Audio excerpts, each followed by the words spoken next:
Station વિસ્તારમાં રહેતા એક બેને આવી અને ફરિયાદ નોંધાવી હતી કે એમની નાની દીકરી સાથે એમના જ પડોશમાં રહેતા એક વ્યક્તિએ અડપલા કર્યા હતા દીકરીના. એને સૃષ્ટિ વિરુદ્ધનું એના સાથે કૃત્ય પણ કર્યું હતું. અને જે બાબતને લઈને જ્યારે દીકરીએ આ બેનને જાણકારી આપી તો બેને પોલીસ સ્ટેશનમાં આવી અને ફરિયાદ નોંધાવી હતી. પોલીસે આ બાબતને ગંભીરતાથી લઈ તરત જ એક્શનમાં આવી હતી અને તરત જ જે આરોપી છે એને પકડી પાડ્યો હતો. આરોપીની અન્ય પૂછપરછ પણ પોલીસે કરી છે. એનો જે મોબાઈલ છે એ પણ ચેક કર્યો છે. એની મોબાઈલની ડિટેલ પણ અમે મેળવી છે અને આ બધી વિગતો અમે FSLમાં પણ મોકલવામાં આવનાર છીએ.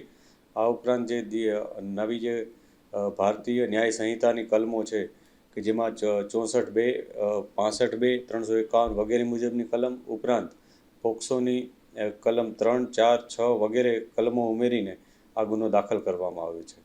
અને આ ઉપરાંત જે દીકરીનું સ્ટેટમેન્ટ હોય છે એ પણ લેવામાં આવનાર છે, જે BNSSના નવા નિયમો અનુસાર લેવામાં આવનાર છે.